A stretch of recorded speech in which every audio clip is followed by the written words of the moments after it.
there before us. Um, I was not pleased with my attendance yesterday. The number of people that we had at the senators meeting there. We became number one as a community yesterday. We had the largest people attending the meeting, but still we should have had far more. Okay, we'd like to welcome you back to BeMoreNews.com, the news before the news, where we uncover the truth. Doc Cheatham, Happy New Year to you. Same back at you, Donnie. God bless you, man. We made another year. Yes, we Thank did. you, Lord. Yes, we did. Well, let's talk about it. Number 8. I see you have the jersey on. 24 is my number. Okay, But but but you but you number Ravens though, right? I'm a Raven and I am Oh, you crazy. didn't go out there and get the Lamar jersey from the pop-up stores around town.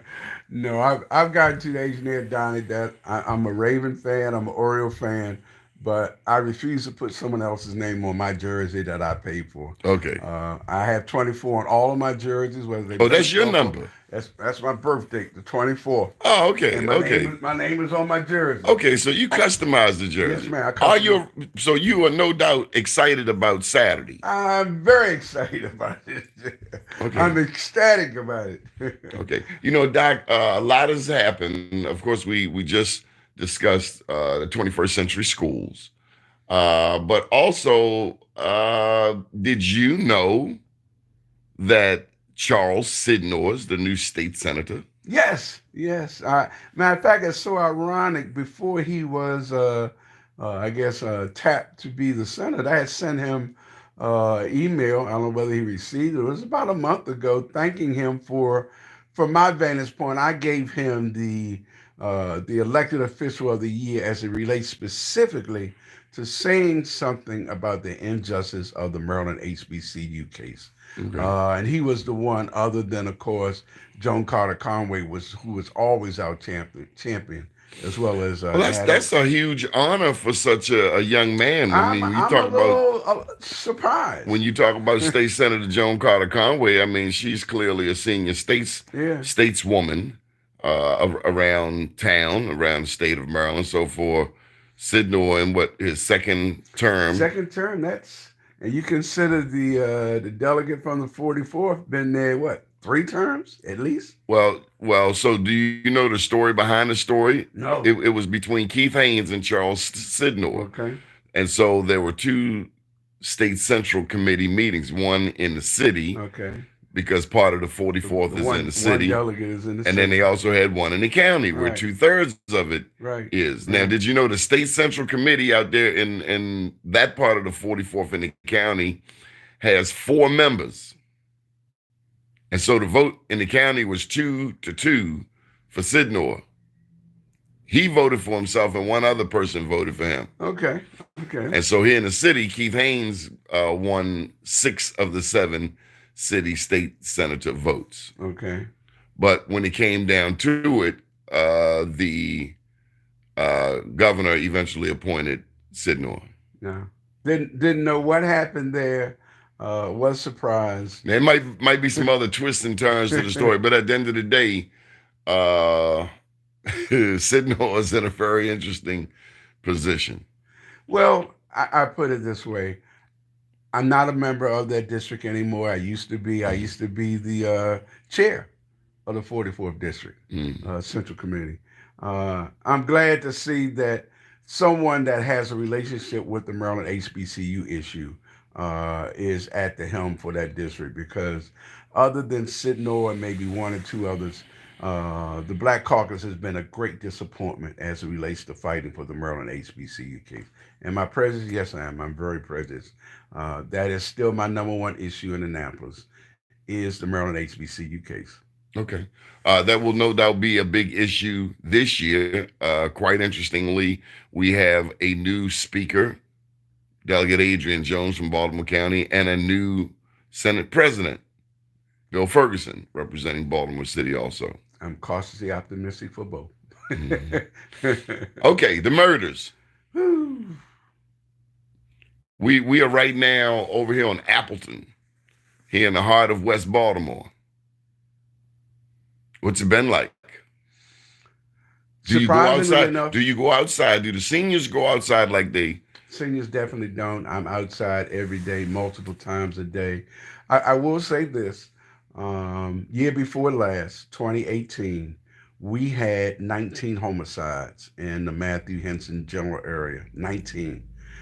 Last year, the community stepped up its game. We had major discussions with the Western Police. I have to give credit where credit is due. Our homicide rate went from 19 to 8 last year. 8 is far too many. But there was a significant improvement in my community stepping up to the plate, making 911 calls, the police giving us a little more protection, especially in and around the Sandtown Matthew Henson community area where we built the park. So we did see improvements. We went from 14 open air drug markets to 6 daily open air drug markets. That still needs to go down to 0. But the homicide rate is totally out of whack. We have a majority of people that are elected officials, especially those in City Hall, that I think the overwhelming majority of them should not be elected. They've been in office 4, 8, 12, 16, 20 years. And you mean to tell me after all of these years, y'all going to finally start addressing a crime plan? And you were sitting in office, you don't deserve to come back in office. We're suffering, Donnie. This is a crisis. I still think there are two solutions we need to look at. I think even though I like taking care of our civil rights protections, I think the eye in the sky is a part of the solution. The community has to better control it than we did the last time. But I also think we need trained folks, whether they be National Guard or whether they be outside police, to know how to deal with African Americans in our community. But we are outmanned and we need more visibility of police or at least crime fighters in our community. We're suffering. We're suffering, Donnie. It came out in the news over the weekend how Baltimore County's murder rate, I think they had 53 murders, or approximately 53 murders, and that's a record number for them. During the reporting, I hear mainstream media suggesting that Baltimore County is a reflection of Baltimore City. But I'm reminded, Doc, of how many drug dealers from Baltimore County hustle here in Baltimore City Well, and have been for decades. there was a time when you knew that the major players, that's how we would call the major players, did their business in the city, but lived in the county and surrounding counties. That has not significantly changed. The problem is now that there's so many open air drug markets, and our sons and daughters are the ones that are peddling the drugs. And Donnie, one of the worst things I thought I could have ever heard. I was coming out of the subway, still hadn't gotten my car from the Baltimore Gas and Electric that damaged my car. But for me to walk and come from north in Pennsylvania, start walking to Cumberland, and I'm hearing somebody say, I got the Lamar, I got the Lamar. I'm looking for somebody selling football jerseys. And damn it if they didn't create a drug and call it Lamar. Sad. They got a dope named after Lamar Jackson, Sad. number 8 quarterback, Sad. Lamarkable, Baltimore Ravens. On Wednesday, Doc, the 441st session of the Maryland General Assembly will kick off in Annapolis, where education is assured to be a top issue. Your thoughts? And some new players, whole new landscape. Whole new landscape, which gives me a little bit of optimism, because I would have to give, as I do the city council, a failing grade. I have to give the Maryland Legislative Black Caucus a failing grade in what they have not done. I can't rate them as to what they've done because they've done so little, Donnie. I think a part of that is our challenge as community residents to go down to Annapolis more than we have, to look at the issues and go and testify and hold our elected officials accountable for some of the bills that they introduce and how they pass and not pass certain bills. The community has to step up, Donnie. Our elected. What does that mean, Doc?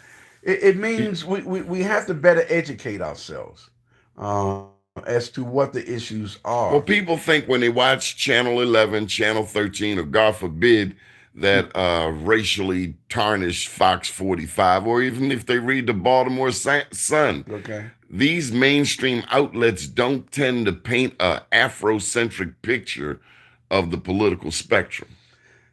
You're right, Donnie, and I mean, I let wish Fox tell it every black person is a criminal and every white person is an angel. I mean, all I see across the TV screen is black people committing laws. Fox is painting an awful picture, but it's not unlike like what Fox has done on a national level. Fox has not been the best friend for us either. But some of that we have to accept the challenge to do more and better. Okay, lately on Fox, they're blasting the whole Cheryl Glenn situation. Delegate Cheryl Glenn indicted for wire fraud, I'm saddened about taking her bribes, situation. marijuana Yeah. related, marijuana dispensary related lobbying. Cheryl was doing admirable work to fight for an issue that directly affected her family. My relationship with her goes back to when I first became the NAACP president. She and I partnered to bring about back then a partially elected school board. So that's how she and I first connected.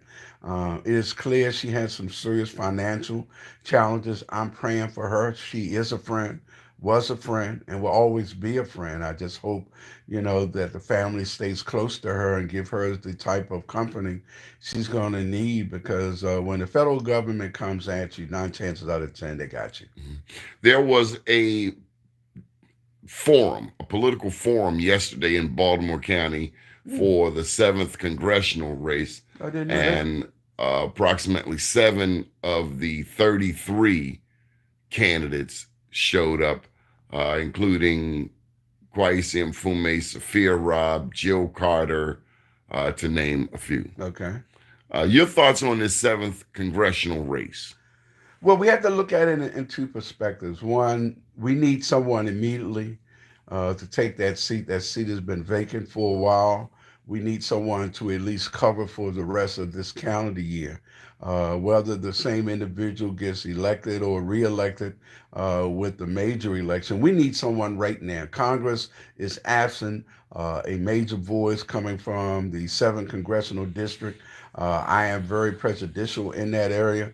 My preference is to let someone that's been there and done that go in, take the seat. Whether or not someone else we decide to take it for the 2 years after this is up to us. There are some issues that I'm looking at that congressional candidates have come to me to ask what is my concern, what is it I would like to see them do.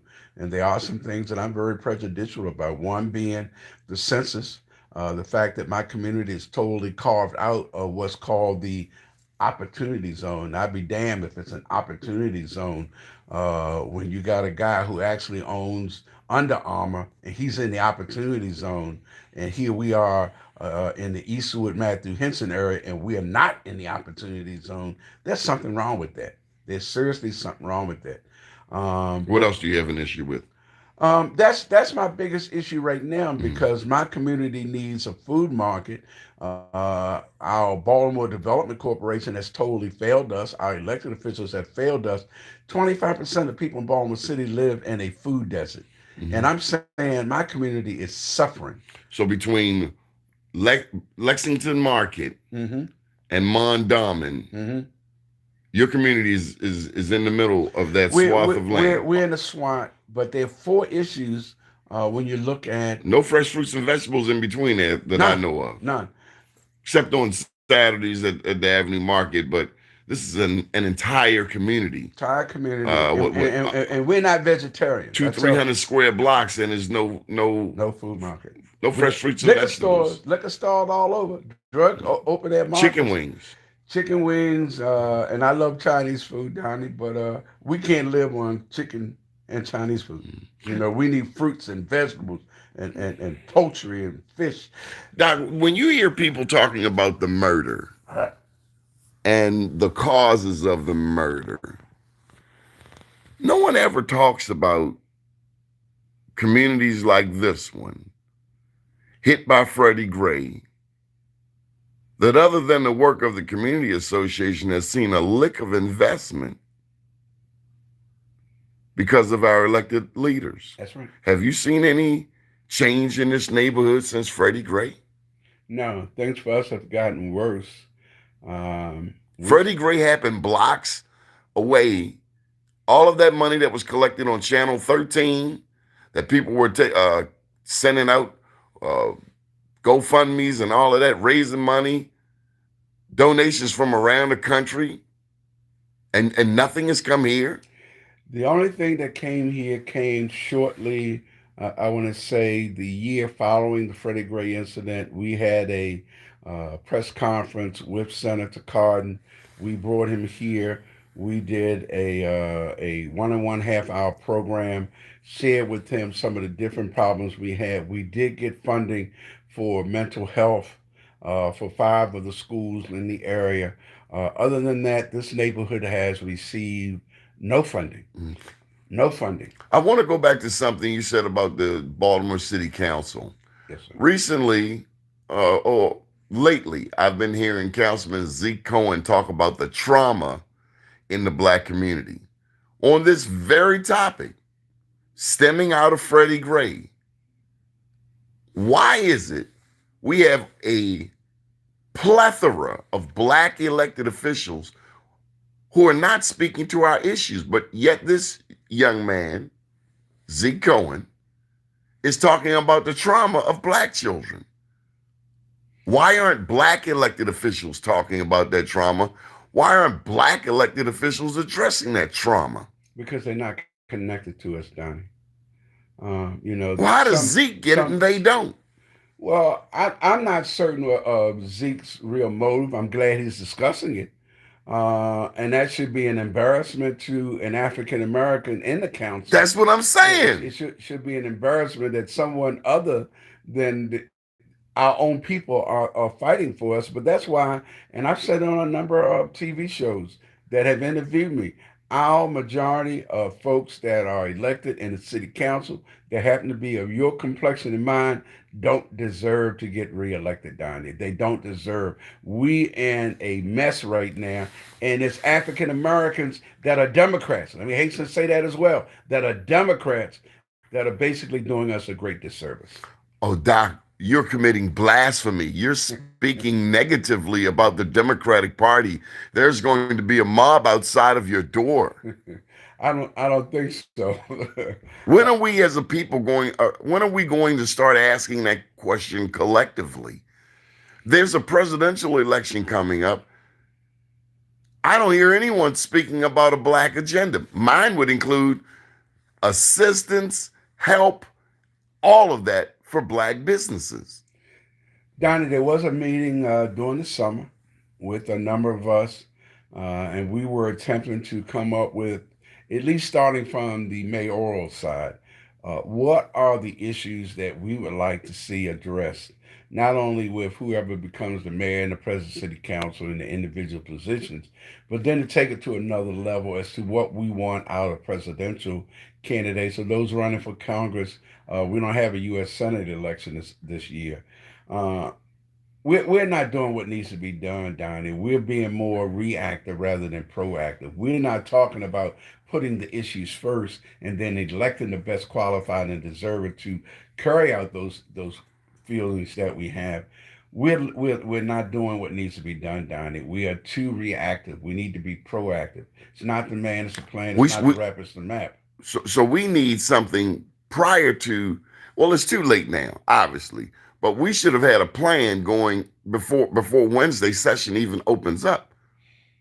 Well, I would say I won't say that my neighborhood is exempt. I will say this: we're one of the few that if you go on our website, you will see 20 issues of Matthew Henson.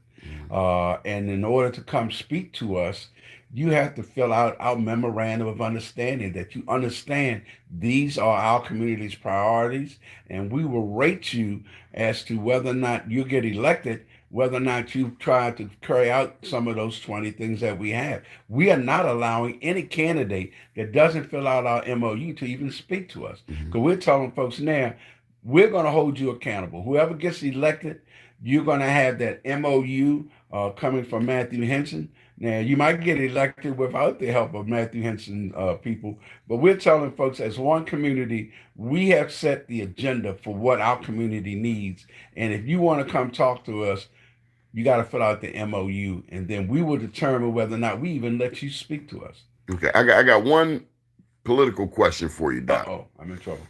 Well, no, but I am asking your opinion. Uh-oh. We have Mary Washington, who just won state senator in 2018. I've been with her 3 times in the last week. Haven't been with her for years. Just accidentally. But go ahead. 2019, she announced she's running for Congress. So in a month, I mean, not running for Congress, running for mayor. Right. Who else? Well, Thomas Branch, but he's been over there in the House for quite some time. But you got Jill Carter, who said in 20. You got a lot of folks who are in seats, in a sense, and I say should vacate the seat if you want to seek another seat. And I'm hoping we get legislation put in that you can't have your cake and eat it too.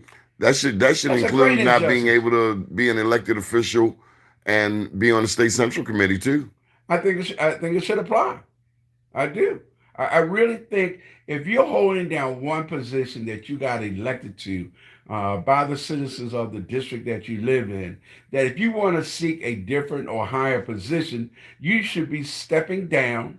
Or what I think needs to happen, you need to be required by law. We need to have legislation passed that you can't keep doing this. If you want a position, go for it. Here's my specific question. Uh-oh.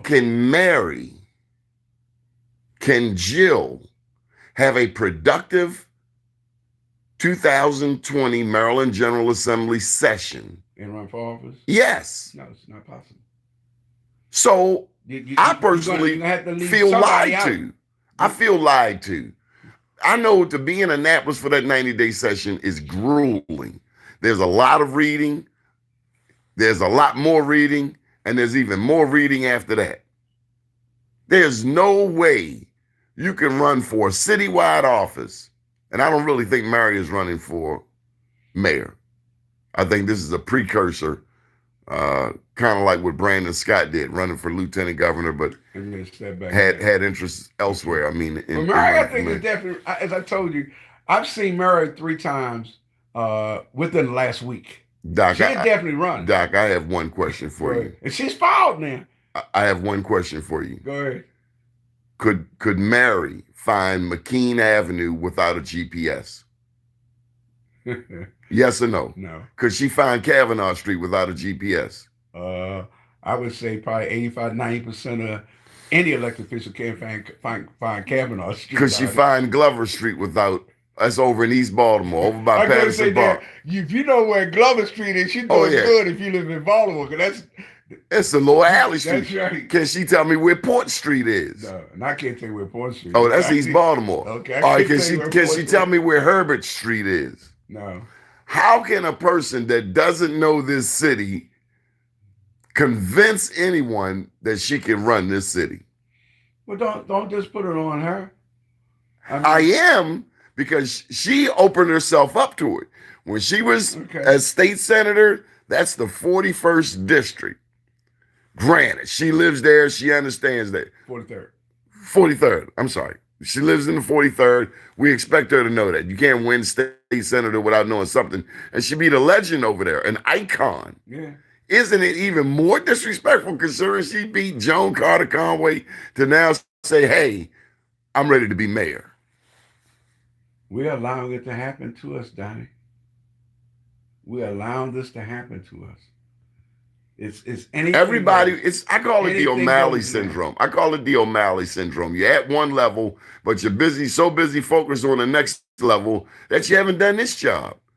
I mean, to be state senator, that's a huge, that's a big responsibility. That's a big responsibility. And it was ironic because Nick Mosby discussed that yesterday in the 40th district meeting that was had, and he explained from his vantage point the fact that he was appointed to a position by the speaker with reference to election law.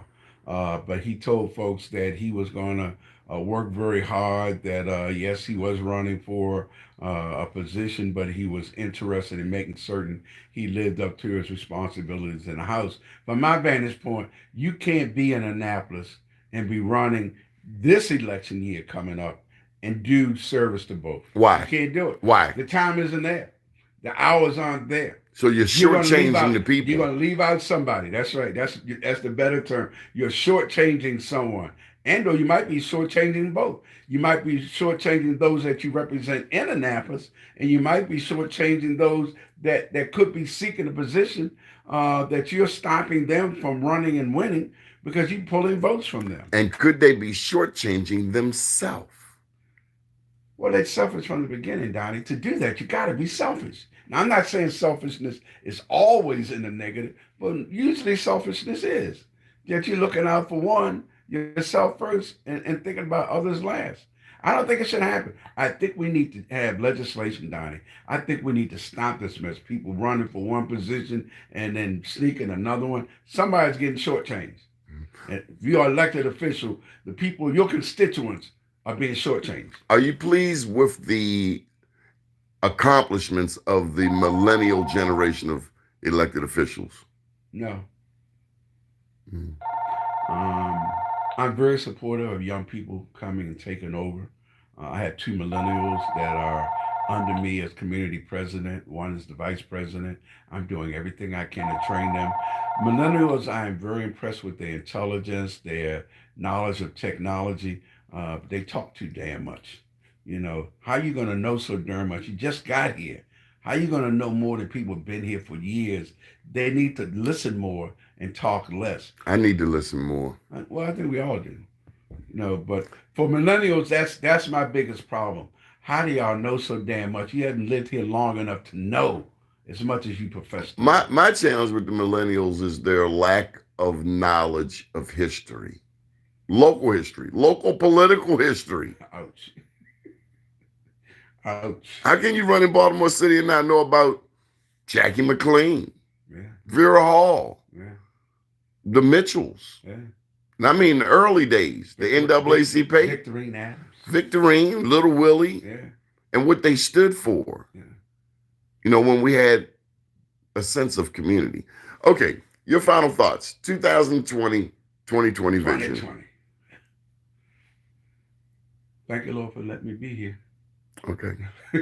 I'm 310 this year, Donnie. I think that's all God gave us, right? He give you 3. That's what he promises. That's right. So, I believe that's the book of Ecclesiastes. Oh, listen to you. Something like that. I'm knocking on that right there, Don. 310. Thank you, Lord. Thank you for your time. Keep watching BeMoreNews.com. We're here with the one and only Doc Cheatham, marvelous Doc Cheatham, president of the Matthew Henson Neighborhood Association. Good deal. People trying to get in touch with you, how can they reach you? Phone number 410-669-VOTE, 410-669-8683. Email address, civilrights@verizon.net, civilrights@verizon.net. And like Frank Conaway always gave people, how can you be an elected official and people don't know where you are and what your phone number is? I live 1620 Appleton Street. That's where we are right now. Keep watching BeMoreNews.com, the news before the news, where we uncover the truth. Man, how you remember all this stuff? Your knowledge of history.